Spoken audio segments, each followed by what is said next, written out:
March 22ಕ್ಕೆ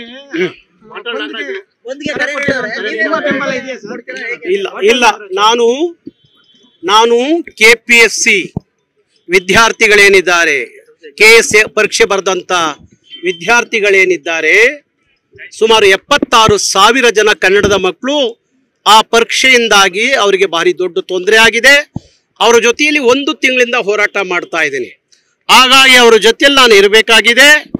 ಈಗ ಮಾರ್ಚಲ್ಲಿ ಹೆಚ್ಚು ಪರೀಕ್ಷೆಗಳು ನಡೆಯೋದ್ರಿಂದ ಆ ಮಕ್ಕಳ ಭವಿಷ್ಯವನ್ನು ನಾವು ಗಮನದಲ್ಲಿ ಇಟ್ಕೋಬೇಕಾಗತ್ತೆ.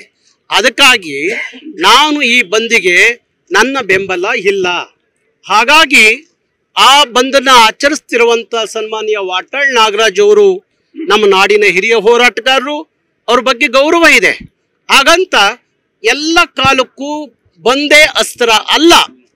ಹೋರಾಟದಲ್ಲಿ ಅನೇಕ ಪ್ರಕಾರಗಳಿದ್ದಾವೆ. ಹೋರಾಟ ಮಾಡಲಿಕ್ಕೆ ಹೋರಾಡಬೇಕು. ಬಂದು ಅನ್ನೋದು ಕೊನೆಯ ಬ್ರಹ್ಮಾಸ್ತ್ರ ಆಗಬೇಕು ಹೊರತು ಎಲ್ಲ ಕಾಲಕ್ಕೂ ಬಂದೇ ಅಸ್ತ್ರ ಅಲ್ಲ ಅನ್ನೋದನ್ನ ಅರ್ಥ ಮಾಡ್ಕೋಬೇಕು.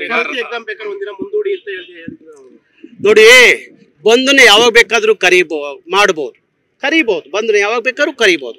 ಆದ್ರೆ ಆ ಮಕ್ಕಳು ಓದ್ಕೊಂಡಿರ್ತಾರೆ, ನಮ್ಗೆ ಅರಿವಿರಬೇಕು. ಯಾವಾಗ ಬೇಕಾದ್ರೂ ಮುಂದೂಡಿ ಅಂತ ಹೇಳೋದ್ರಲ್ಲಿ ಅರ್ಥ ಇಲ್ಲ.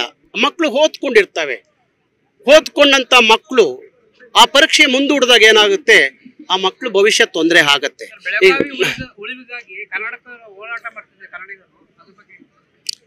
ಬೆಳಗಾವಿ ಕರ್ನಾಟಕದ ಅವಿಭಾಜ್ಯ ಅಂಗ. ಅಲ್ಲಿ ಏನೇ ಆದ್ರೂ ಕರ್ನಾಟಕ ರಕ್ಷಣಾ ವೇದಿಕೆ ಬಿಡೋದಿಲ್ಲ. ಇವತ್ತು ಸುಮಾರು 26 ವರ್ಷದಿಂದ ಬೆಳಗಾವಿಗೋಸ್ಕರ ಹಗಲು ರಾತ್ರಿ ಕರವೇ ಕೆಲಸ ಮಾಡ್ತಾ ಇದ್ದಾರೆ.